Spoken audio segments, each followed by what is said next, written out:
Сайн байцгаана уу? Бүгд өнөөдрийн мэндийг хүргье.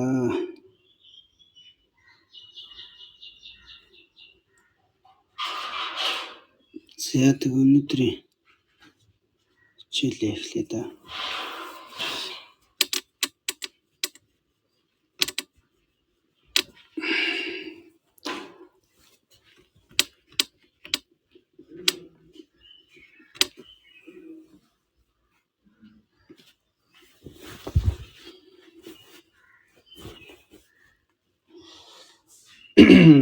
Бурхан ном чуулганы дэдэд бодийн хотгийг ортол бий ятаг юм уу?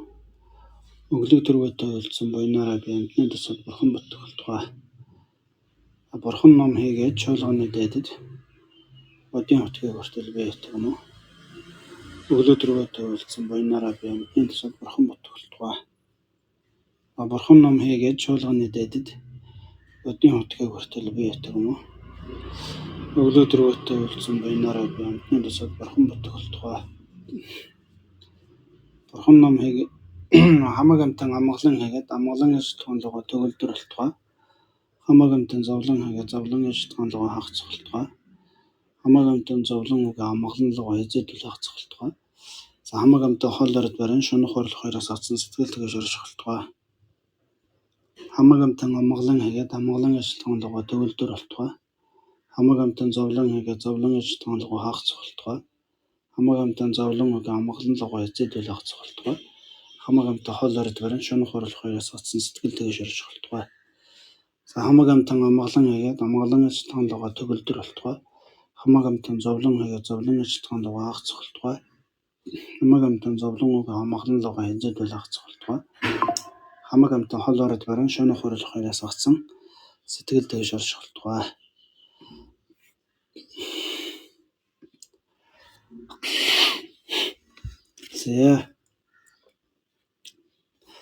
За өнөөдөр болохоор одоо өмнөх хичээл маань за үйл хүндрэх 4 шалтгаан гэдээ явсан тийм ээ. За биднээс хийсэн одоо буян нүглийн үйл маань одоо хүндрэх одоо 4 шалтгаан байна гэсэн. Эхнийх нь одоо орны үүднээс хүндрэх гэсэн тийм ээ. За одоо орны үүднээс хүндрэх гэдэг нь одоо эрдмийн орон. За тэгээд ачлалын орон хоёроос хамаарч одоо нүгэл асар хүндрэх аюултай гэсэн тийм ээ. Буян ч гэсэн тэр эрдмийн орон ачлалын орноос хамаарч бас буян нүгэл хүндэрнэ гэж. За өөр одоо ном сургаалуудад бол одоо бас маш хүнд одоо зовлонд нэр өгдсөн байгаа амьтдад шүтэж хураасан нүгэл хэлэн цус буян энэ асар хүчтэй байдаг гэж тийм ээ. Одоо ингээд өөрийнх нь одоо амь наан там цаана гэдэг шиг тийм ээ. Амин ингээд дээсэн дээр өндөр байгаа ч гэдэг. Асар их одоо хүнд бие сэтгэлийн зовлонд унтсан байгаа ч тийм ээ тийм ээ. За тийм амьтанд шүтэж хураасан хэлэнц гэдэг бол асар хүчтэй. Буян гэдэг бол асар хүчтэй байна гэж. Бас орноос одоо орны хүч орны үүднээс одоо хүндэрдэг. За ийм. Тэгэхээр ийм тохиолдолд бас буян нүгэл хүндэрдэг байна. За ачлалын үүднээс гэдэг нь одоо өөрийн эцэг их багш тэргүүтэн шүтэж хураасан хэлэнц нүгэл буян энтерээс хүчтэй байдаг гэж тийм ээ. За тэгээд эрдмийн үүднээс гэдэг нь одоо Посейдон нар тийм ээ хамаг амтныг одоо алагчлгүй тэгж дэнэрч хайрлсан тийм гайхамшигтай одоо бодийн сэтгэлдээ тээсэн тийм Посейдон нар за мөн төгсгөө ярьсан бурхан. За тэгээд дээдийн ном гэх мэт тийм ээ. Тэгээд дээрэс нь одоо гэгэрч аривссан тийм одоо утгтын мөрөг олсон бодгалууд тийм ээ. Одоо утгтын мөрөг олсон одоо бодгал эдгээрт одоо шүтэж хураасан за хэлэнц нүглүүд бол за мөн тэрнтэй ижилхэн буян энтерээс хүчтэй байна гэсэн тийм ээ. За одоо хоёр дахь шүтээний үүднээс хүч их болох нь гэж тийм ээ. За одоо нүгэл хэлэнц одоо буян нүгэл энтер одоо шүтээний үүднээс хүч их болох нь. За бөөрөнхий жижиг төмрийг төмөрч усны гүн рүү живэх нь хялбар бөгөөд гэж. За одоо бид нар ингээд жижигхэн бөөрийнхээ шарик шиг төмөр усан дээр ингээд ус руу хийчих юм бол тэр доош ингээд маш хурдтай живээд яваад өгнө гэж. За хэрвээ түүнийг одоо сав болгосноо гэдэг нь одоо тэр жижиг төмрийг одоо ингээд давтаад хавтгай болгоод тийм ээ. Тэгээд сав мав хийчих юм бол сав болгосон нь том ч гэсэн тийм ээ. Дээш хөөх мэтгэж. Тэгэхээр тэр жижиг төмрийг одоо ингээд хавтгаалаад дарваалгаад одоо 5 мав хийчих юм уу тийм ээ. Тэгэх юм бол тэр жижиг төмрийн хажууд чинь том ч гэсэн усан дээр бол хөвнө гэж. Тэрэн шиг мэрэгэн бус болон мэрэгний үйлцэн хилэнцгийг мөн хүнд хөнгөн зарлагжилжээ. Тийм болохоор тэгээ мэрэгэн бөгөөд мэрэгэн бус хүмүүсийн одоо амьтны хийсэн хилэнц бас хүнд хөнгөн байдаг гэж тийм ээ. За ягаад хүнд хөнгөн байдаг тэрч өмнөхтэй гимшигэн дээр хойшид боомсон бөгөөд хилэнцээ нуулгүй түүний ерөндөг буян үйлддэг мэргэнд хөнгөн гэж зарлагснаас бус. Тэдгээрийг үйлддэггүй басамжилсан үднэс мэдсээр ордог мэргэнд хөөрөмжсөнд бол хүнд болоо гэж. Тэгэхээр мэрэгэн хүнд одоо хилэнц хөнгөн байна гэдэг нь юу гэж юм нэхэр одоо хүн л босон одоо алдаа гаргах нь шүү дээ тийм ээ. Хүн угаасаа одоо алдаа гаргахгүй хүн гэж байхгүй гэж. Алдаа гаргасан ч гэсэн хийсэн алдаандаа маш их гэмшдэг тийм ээ. Хойшоо тэрийг хийхгүй байх чин одоо хүсэл эрмэлзэл байдаг. Тэгээ өөрийнхөө одоо хийсэн алдаагаа одоо хэн нэгнээс одоо мууж хаалгүй тэрийг хөлөөн зөвшөөрч чаддаг. За тэрний эсрэг одоо ерөндөг болсон одоо сайн үйлд нь шамддаг тийм ээ. За тийм одоо мэрэгэн хүнд бол одоо хийсэн хилэнц бол хөнгөн байна гэж тийм ээ. За тэгэхээр мэрэгэн хүний хийсэн хилэнц хөнгөн байна гэдэг нь ийм мэрэгэн хүний хэлж байгаа болохоос ш. За дээр дурдсан тэдгээр зүйлүүдийг хийдэггүй. Тэгээд одоо нүгэл хилэнц хийхдээ тийм басамжилсан маягтай тэгсэн мөртлөө их тийм одоо гомог ихтэй тийм ээ. Тэгээд өөрийгөө одоо олонд мэрэгэн гэж одоо тооцогддог тийм хүнд бол тийм хүний хийсэн хилэнц бол хөнгөн байна гэж байхгүй гэж чинь тийм ээ. Тэгэхээр энэ үеийн мэрэгэн хүн гэдэг бол саяны дээр дурдсан тэр дөрвөн одоо болцлыг хангасан хүнийг одоо энэ үеийн мэрэгэн хүн гэж хэлж байгаа маа гэж. За эрдэнийн цогц судраас за их хөлгөнд оршин хүрдэн шачийн хаан төрлөөгөө төгөлдөр 3000-ны амтэн бүгд нэг нэгээрээ далайн чинэ зулын зөгцөнд сүмбэр уулын чинэ голтой зулаар бурхны суврагыг тагснаас илүү үрийн тосоор тосолсон зулын голыг суврагны өмнө барьсан гэрээс гарсан Босдвагийн буйны 101 хөвдөж хөрөхгүйд зарлигсан. Үүний санаа болон оронд нь ялгаагүй бөгөөд эдэд маш том ялгаатай шүтээний хүч гэдэг нь тодорхой юм а гэж. За тэгэхээр шүтээний хүч гэдэг нь юу хэлээд байна гэхээр тэр хүний өөр юм дотоод сэтгэл бие буй эрдмийг хэлээд байна тийм ээ. Шүтэн гэдэг. Энэ үеийн одоо шүтээний хүч гэдэг нь тухайн бодгалын өөрийн сэтгэл төрсэн байгаа эрдмийг хэлээд байна шүү дээ тийм ээ. Тэр сэтгэл нь тийм эрдэмтэй байх юм бол тэр эрдэмтэй хүний одоо үнэхээр одоо тэр хийсэн нүгэл хилэнцтэй гимшиж чаддаг тэрийг хойшод боомлох чин хүсэл байдаг. Тэр өөрийн үйлцэн гим нүглээ одоо яах нь тэрийг хаацалдгүй тэрийг хөлөөн зөвшөөрч чаддаг. Тэрний ерөндөг болсон буйныг одоо хийхэд суралцж үйд. За тийм мэрэгэн хүнд бол хийсэн хилэнц бол тийм хүнд тусахгүй гэж. За хоёр дахь нь болохоор за энэ одоо нэгт одоо орны хүч одоо шүтээний хүчинд дулдуудж одоо хилэнц нэмгэрдгийн хилэнцтэй хөнгөрдгийн нэг шалтгаан нэ. За өөр нэг одоо шүтээний хүчинд дулдуудсан одоо буйны хүч нь асар их болдог. За тийм нэг зүйлийг одоо бурхан багш эрдэнийн цогц гэдэг судар дотор айлцсан байна гэж. За тэр эрдэнийн цогц гэсэн судар дотор юу гэж айлцсан байна вэ гэхээр одоо жишээ нь 3000 их ертөнц гэж байна л тийм үү. 3000 их ертөнц гэдэг нь одоо 3000 их ертөнц гэдэг бол одоо нэг 100 жава. За 10 жава ертөнцийг хэлээд байна тийм 3000 их ертөнц гэдэг. 3000 их ертөнц гэдэг ерөнхийдөө тоогоор гаргах юм бол одоо нэгсэндээ 100 сая нэг дүнчүүр тоо орно гэж байгаа юм л тийм үү. Тэгэхээр 3000 ертөнц гэдэг нь одоо манай энэ одоо замбуу төв шиг ахаад юм. Нэгэсэндээ манай энэ одоо ертөнцид одоо ингээд одоо тамийн орон, бэрдийн орон, адгуусны орон, хүний орон, тэгээд тэнгэрийн орон гэдэг ингээд нийтдээ 96 жилийн хамаг амтан бүрдсэн нэг юм ертөнц байна. За энэ шиг одоо ахаад юм бүтэн одоо 100 сая юм ертөнц байна гэж тийм. Тэгэхээр 100 сая юм ертөнц байгаа учраас манай энэ замбуу төв шиг юм замбуу төв ахаа 100 сая байх нь л тийм. Хүн амьдардаг тийм. Яг бид нар шиг одоо ийм зүс царайтай бас ийм одоо амьтад бас хэдэн 10,000 гараад байж байгаа юм шүү дээ тийм. За тэгэхээр тэр их одоо 3000 ертөнцийн амьтад их юм бол тоо томшгүй их байх нь шүү дээ тийм. Тэр хамаг амтан бөгөөд одоо сэтгэлдээ төрүүлээд 3000 их ертөнцийн тэр хамаг амтан одоо босодоо болцсон тийм. Бүгдээрээ одоо хамаг амтныг энерчнийг усад тийм гайхалтай бодин сэтгэл төрсөн. За тэр бүхэн одоо далайн чинээ том зөгцсөн дотор сүмбэр уулын чинээ гол хатгаад тэгээд тэрэн дотор одоо далайн чинээ их одоо тос игээд тэгээд тэргээр одоо 3 цаг 10 цаг хамаа бурхад дахил өргөх юм бол тэр агуу их буйны хураана гэж тийм. Бүгдээрээ босодоо учраас одоо тэр босодоо нарын одоо тэгэж өргөж буян бол тийм гайхамшигтай бас буян гарах юм аа гэж. Гэвчиг нэг гэлэн сахилтай нэг босодоо тийм.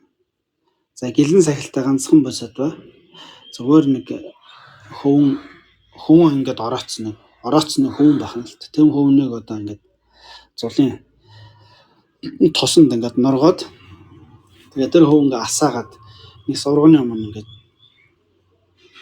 одоо хамаг бурхтад дахил өргөж байна гэж бодоод ингээд өргөсөн тэр буйна хайгүй илүү гэж тийм ээ. Тэгэхээр энэ юутай холбоотой байх вэ? Тэр сахилын хүч гэж хэлээд байгаа юм тийм. Тэгэхээр сахил санаараа сахиж байгаа хүний одоо хийж байгаа буян өөрөө тийм хүчтэй байдаг байх юм л тийм. Тэгэхээр энэ бол одоо нөгөө нэг босодонор нь бол одоо тоошгүй олон мянган 3000 их ертөнцийн амьтны тоотой тийм олон босодонор асар их том тийм дахил өргөж байхад тэрний хажууд одоо гэлэн сахилтай нэг босодоо зүгээр нэг зулын гол бариад тэрийг асаагаад өргөхөд тэр гэлэн босодоогийн буйны одоо 101% нь хүрдгүү маа гэж тийм. За бурхан маш эрдмийн цогцогтой судар дотор тэгж айлцсан байна гэж. Тэр үүний санаа болон оронд ялгаагүй. Эдгээр хүмүүсийн одоо тэр санаа нь бол бүгдээрээ л бос сэтгэлтэй. Санаа сэтгэл нь бүгдээрээ бос сэтгэлээр өдөөгдсөн. Орон буюу өргөж байгаа дахил өргөж байгаа орны 3 цагийн 10 цагийн хамаг бурхад. Тэгэхээр энэ өөрсдийн тэр санаа сэтгэл болон өргөж буй орны хувьд ялгаа байхгүй маа гэж.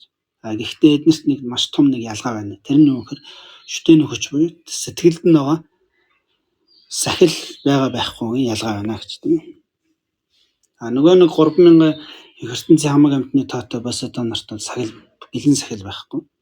Нөгөө нэг зулын гол ганц зулын гол бариа зогсож байгаа босодоо бол гэлэн сахилтай босодоо юм аа гэж. Тэгэхээр энэ гэлэн сахил байгаа байхгүй ялгаанаас үүдээд буйны ялгаа нь ингэж их том гарч ирж байна гэж тийм.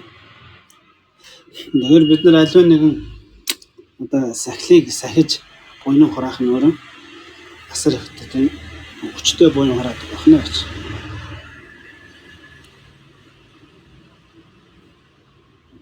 За үүний ухаанаар санаар байгаа байхгүй болон байгаад ч мөн нэгтэй болон хоёртой горовтой шүтэнээр мөрийг бясалгах нь ч мөн өмнөхөөс хойдох нь газрын ахиц ихтэй тодорхой гэж. Тийм болохоор энэ ухаанаар харах юм бол бурхан бөгшийн найлтсан ухаанаар харах юм бол за санаартай хүн санааргүй хүн хоёрын одоо хурааж байгаа буйны ингээд тийм том ялгаатай байна гэж. За тэр дундаа санаар дотор одоо нэг санаартай, хоёр санаартай, гурван санаартай гэж тийм. За тэгвэл одоо ангид тонлохын санаар, за босодын санаар, за тэгээд тарины санаар бод 3 санаар байгаа шүү дээ. За энэ 3 санаарыг одоо гурвуулангийн авцсан хүнийг Эсвэл энэ гурван санаараа хоёрыг авсан хүнийг тийм ээ хэлээд байна шүү дээ. Энэ гурван санаараа нэг санаараа аваад нөгөө хоёрыг аваагүй ч юм уу. Тэгэхээр нэг санаараа авчаад нөгөө хоёрыг аваагүй бол нэг санаартай хүн. Хоёрыг авчаад нэгийг аваагүй бол хоёртай. Гурваныг авсан бол гуравтай гэсэн. Тэгээ гурван санаартай гэсэн. Тэгэхээр ингээд энэ гурван санаарыг гурваныг аваад тэр авсан одоо байдлаар ингэж буйныг хийж одоо энэ одоо номыг бясалгаж бүтээх энэ нь бол одоо тэр хоёр санаартай хүний хийж байгаа тэр буйныг бүтээж мөрийг одоо номыг бясалгаж байгаагаас илүү буянтай байх нэ гэж. Тэгэхээр ингээд өмнөхөөс хойдох нь газрын хэсэгтэй буюу тэр дотоод сэтгэлд нь гарах өөрчлөлт хурааж байгаа буян эдгээр нь бол одоо маш онцгой өөр байх юм а гэж. За гэргитэн мэтэн өглөг өх тэргүүтэн гүйлдэхүйн цагтаач нэг өдрийн гэх мэт сануур төгөлдрүүднээс үлдэх болон сануургүй үлдэх хоёрын буйны үндэсийн хүч их бага нэг ихтэй тодорхой буй. Тийм болохоор одоо за гэргитэн хүн одоо энэ түрүүн бол одоо лам хүн дээр ярьчлаа шүү дээ тийм ээ. За лам хүн дээр одоо гэлэн сахилтай тийм лам хүн.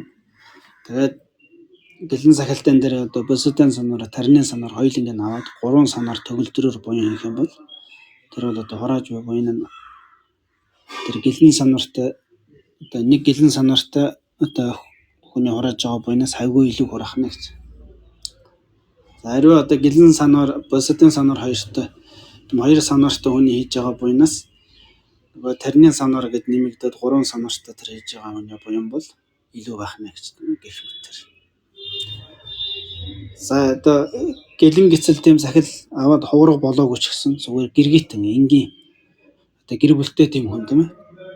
Хэрвээ одоо ямар нэгэн сайхан бусдад одоо сайн үйл хийх өглөг өгөх гэх мэт рүүгээтэй одоо тийм сайн үйл хийх гэж байгаа бол тухайн өдрөө одоо нэг өдрийн сахил аваад тийм ээ тэгчин сожин ч юм уу гэх мэт тийм ээ тийм нэг өдрийн сахил аваад тэгээд одоо тэр хийж байгаа буйнаа хийх юм бол сахилгүй одоо гэргитэн хүний хийж байгаа буйнаас хайгүй илүү хүчтэй буян хураана гэж.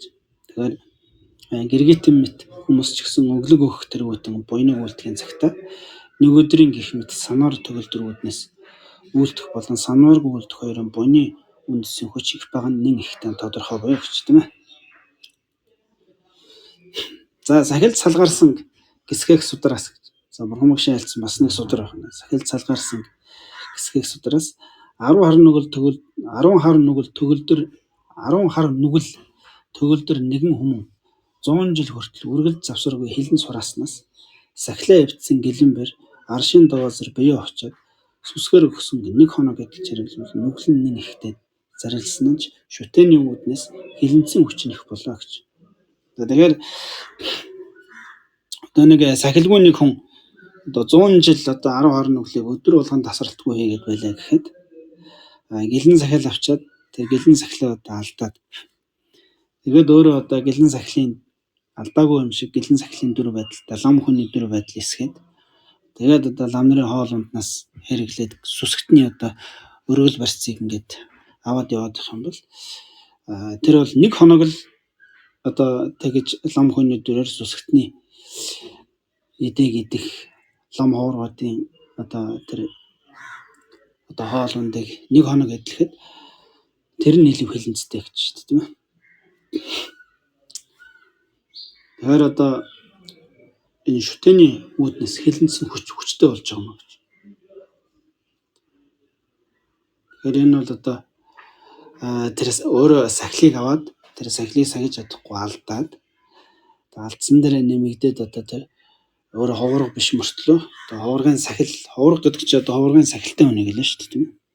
Одоо ховрогын сахилыг алдчихад тэгээд өөрөө ховрог хүн шиг дүр эсгээд одоо ховрогын одоо эд хэрэглэлийг нэг хоног хэрэглэх юм бол тэр 100 жил өдөр болгон 10 хар нүглийг хийсэн энгийн үнэс илүү хилэнцтэй юм гэж. За гэх мэт шүтэний үүднээс хилэнцэн хүч нэх бол энэ бол одоо шүтэний үүднээс хилэнцэн их болоод байгаа юм а гэж.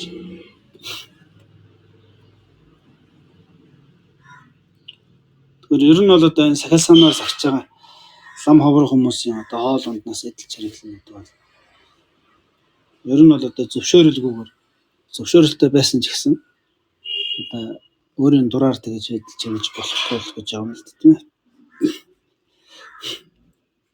За ишийг тийм ялгахгүйгаас гал бадарсан бүхэл төмрийг идэх болсон нь туйл болмоо.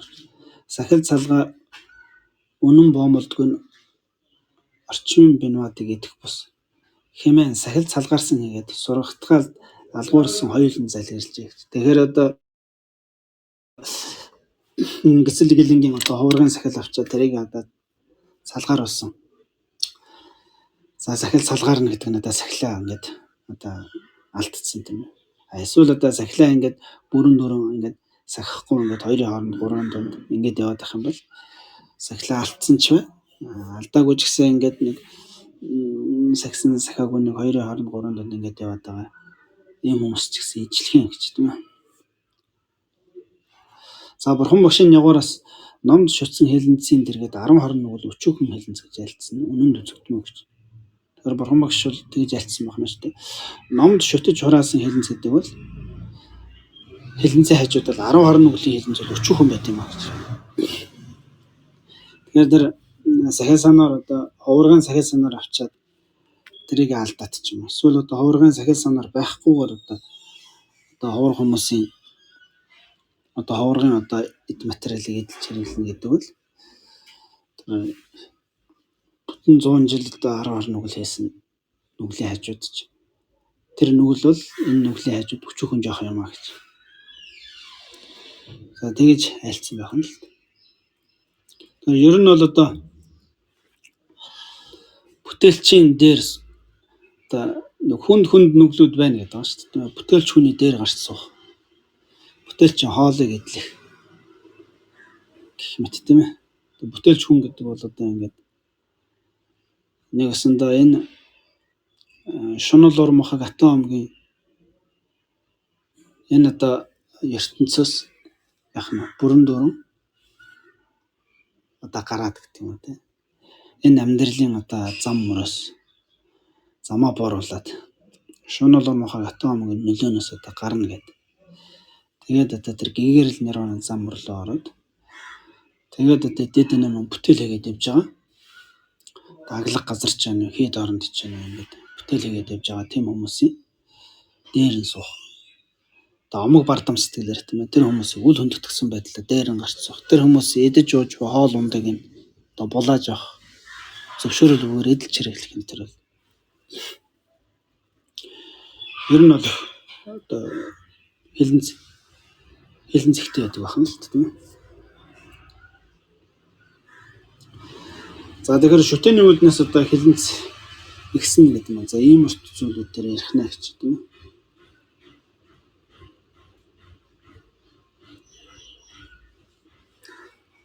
Тэгэхээр өөрөөсөө сэтгэлийн эрдэм өөрөөсөө илүү тийм хүмүүсийг тийм хүмүүс төр нь шүтэж бид нар одоо нүгэл хэлэн сураах юм бол хүчтэй хэлэн сураах нь тийм ээ.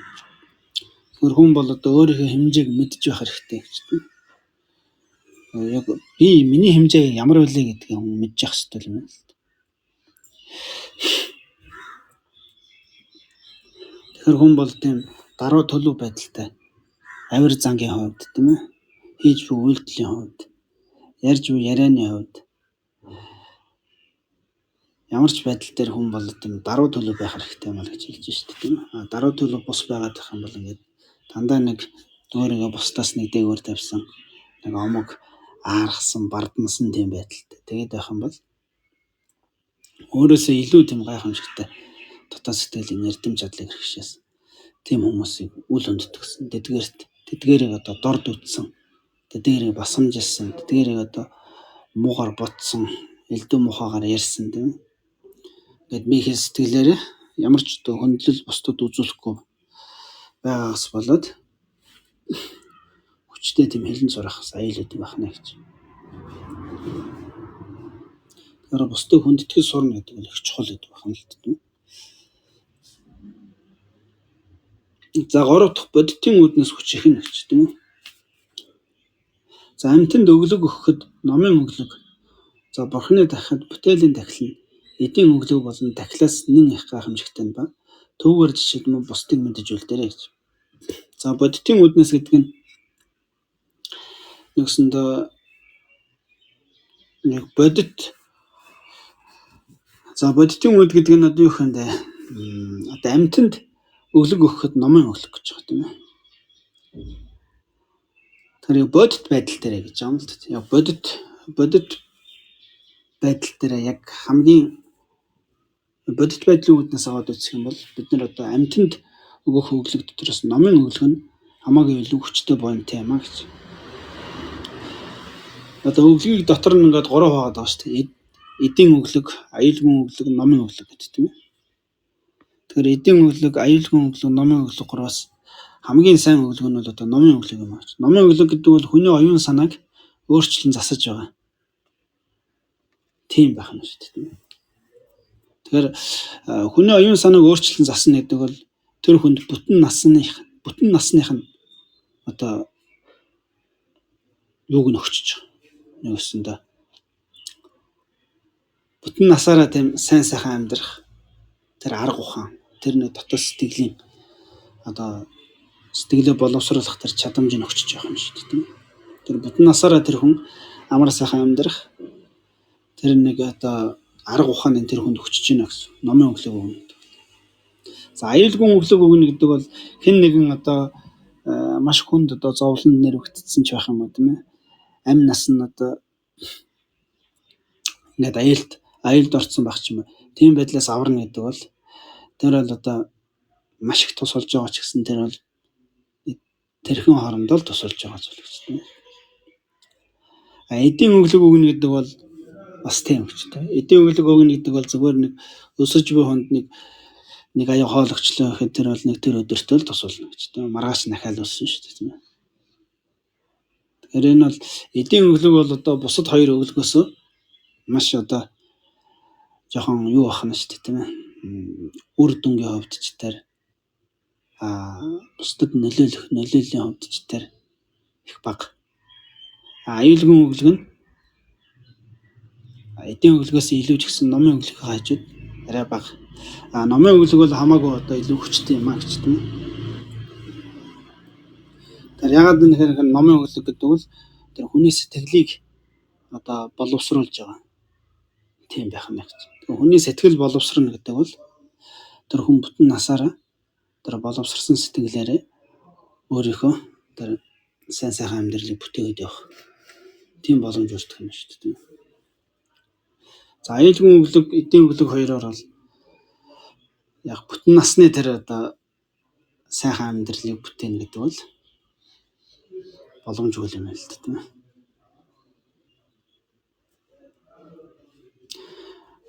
За тэгэхээр номын өглөг гэдэг бол асар хүчтэй буянтай байх нэ гэж тийм. Номын өглөг ганцхан энэ насны биш. Хойд наснд ч гэсэн тустай гэж тийм.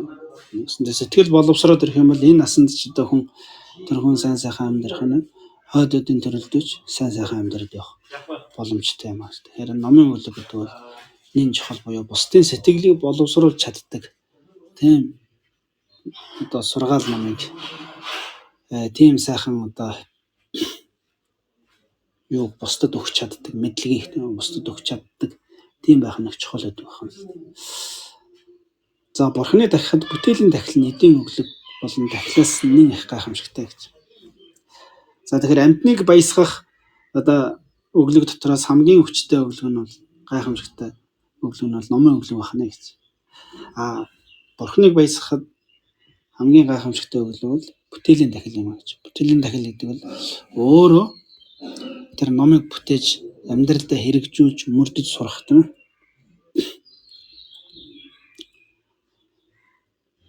Одоо 3 цагийн 10 цагийн хамаг бурхад бол ерөөсөө одоо бурхан багшийн өөрийн одоо тааллын зорилго гэдэг бол юу вэ гэхээр амьтан муу үлээсээ салаасай, муу сэтгэлээсээ, ангижраасай гэж л одоо бурхан багшийн тэр 3 цаг 10 цаг хамаг бурхад юм одоо хамгийн эрхэм зорилго нь тэр л байх нь шүү дээ тийм ээ. Амьтан дээр одоо муу сэтгэлээсээ салаасай гэж. Тийм болохоор амьтан өөрөө одоо тэр муу сэтгэлээ засаад Өөрөө тэр муу одоо муу сэтгэлээс ангижраад зөв сайхан сэтгэлдээ ингээд дадаад өөрөө тэрийг улам ингээ хөгжүүлээд цаашаа явах юм бол тэр бол одоо хамаг бурхтыг одоо баясгаж байгаа хамгийн сайхан тахил юм а гэж тийм үү. За тэгэхээр энэ бол одоо бурханд одоо эд материалаар өглөг тахил өргөснөөс илүү нэн их гайхамшигтай буян юм а гэж. За түүгээр жишээд мөн бусдыг мэдэж үлдээрэй гэжтэй. Үүнтэй ижилхэн одоо бусад зүйл төр ч гэсэн иймэрхүү маягаар жишээд ойлгож үлдэх хэрэгтэй гэж айлж байна тийм үү.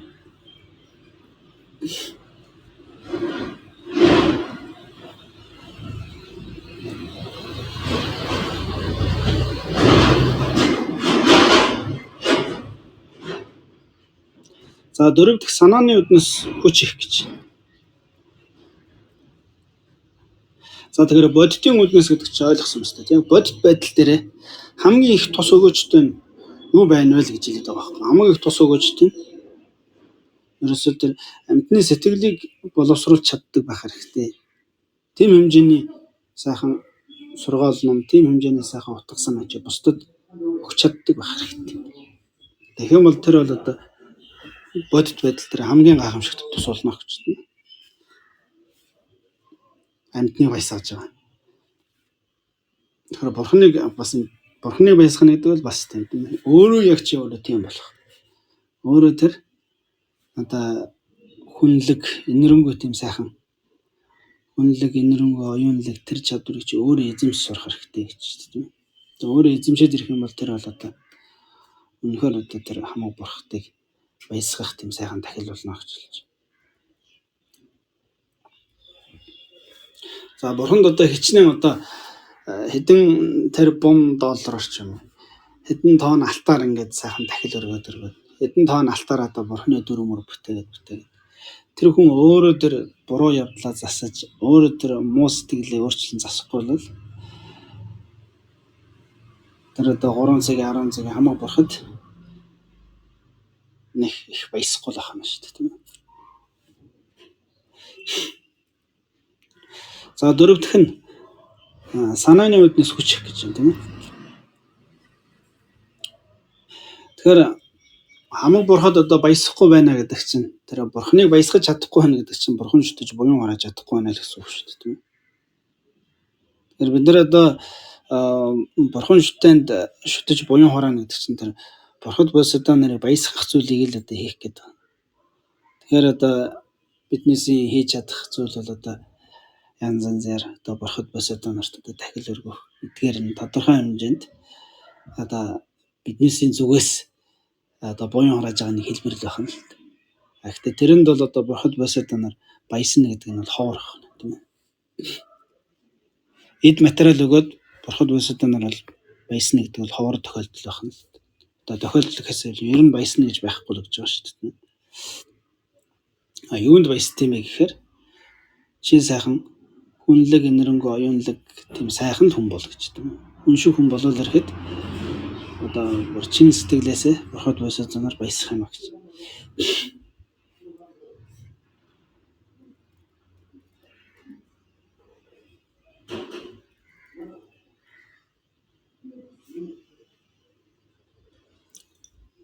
За дөрөвдөх нь санааны үднэс хүч гэж байна тийм үү. За санааны үднэс одоо буян нүгэл хүчтэй болох нь за эрдэнийн цогцоос судраас за 3,000-ны амьтан бүгд тус тусдаа сүмбэр уулын чинээ бурхны сураг үлдээд тэдгээрдэж мөн жаваа галвын дайдад өргөл хөндлөл үлдэх бүгдээр өргөл хөндлөл үлдснээс босодоо бэр бүхний болгоохын сэтгэлтэй хагцалгүйгээр нэг цэцэг төдийхэн цацсан буянг ихэд зарлигсан гэж.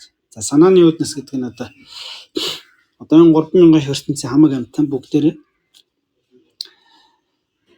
одоо сүмбэр уулын чинээ одоо бурхны соврог босгоод тариндаа одоо хэдэн зуун сая жава жил тийм ээ тахил өргөөд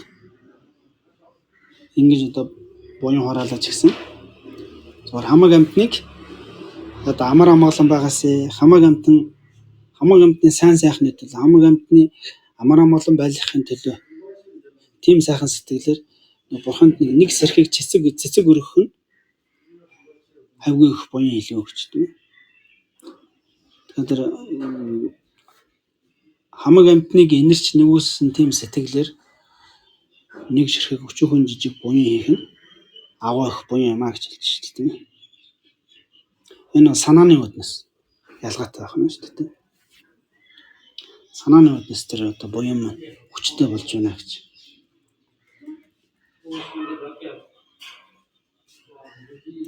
За түнчлэн олигдох нь дээд доод болон өөр бусдын тусад зоригдсон тэргүүтний ялгаа хийгээд тэр нь хүчин сул хүчтэй болон үргэлжлэл нь урт богийн тэргүүтнүүдээс мэдэж үлдээрэй гэж. За мөн одоо ганцхан өөрийн тусад одоо гэгэрхийг хүсээд буян хийж байгаа нь хүчтэй буян боловч хамаг амьтныг инэрч нэгүссэн тэр одоо сэтгэлийн хүчээр хурааж байгаа буйны хажууд бол хүчөөхөн гэж хэлж байна, тийм ээ. Хүчөөхөн байх.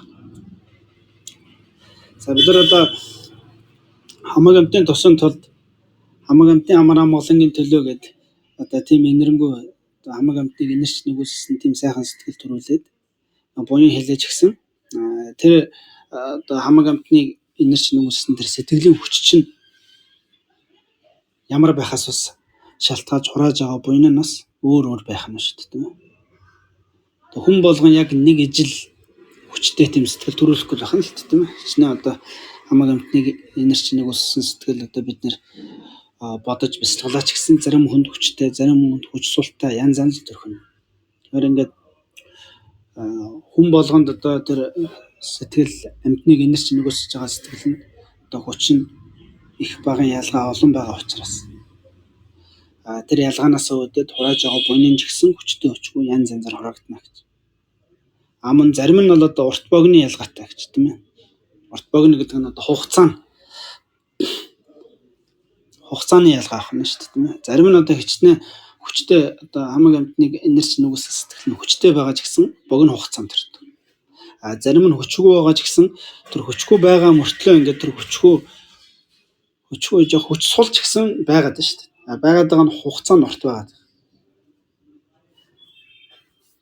Гэх мэтийн тийм ялгаа байдаг байна тийм. Тэгэхээр ингээд за одоо ижил төвшний хүчтэй байлаа гэхэд нэг нь одоо жоохон богино төрөөд нэг нь урт хугацаанд төрлөө гэхэд тэр урт хугацаанд төрж байгаа нь илүү одоо хүчтэй буян хурааж чадах нь гэж тийм.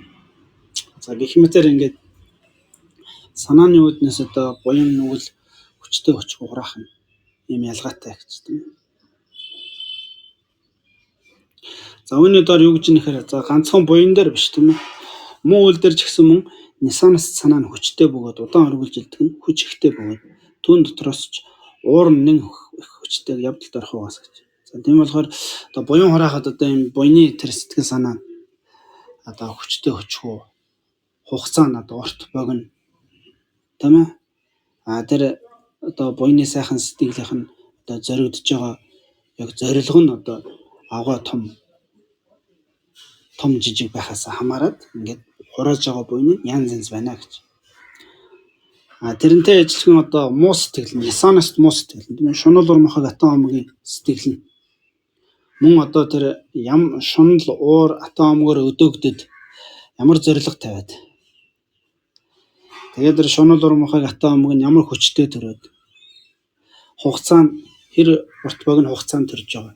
Тэрнээс хамаарат бас хураах нүгэлэн жигсэн ялгаатай байна гэж тийм ээ.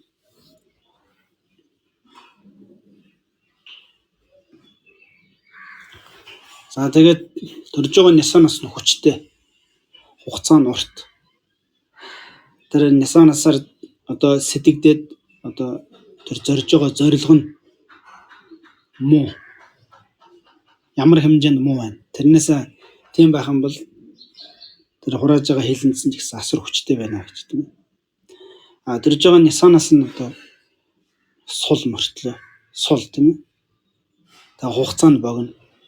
Тэр нисанасаар сэтгэгдээд одоо тэр зорж байгаа зорилго нь одоо тийм муухай учиргүй тийм муухай зорилготой биш бол бас хичнээн хилэн зурааж байгаа ч гэсэн тэр хилэнцэн нөгөө нэг нисанаас хүчтэй энтерээс харьцуулах юм бол арай одоо баг хилэн сураана ч гэдэг юм та. Ингээд хоорондоо дотор нь ингээд харьцуулаад үзэх юм бол ингээд хүчтэй хожихоо тавьсан зорилго нь одоо сайн муу тийм ээ.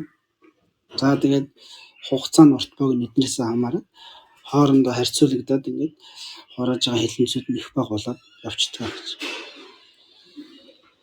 За 1000 галт үлдэж хураасан. За тэгээд Nissan-аас дотороос одоо хамгийн хүчтэй хилэнц хураалгадаг Nissan-ус бол одоо уур юм а гэж хэлж байна.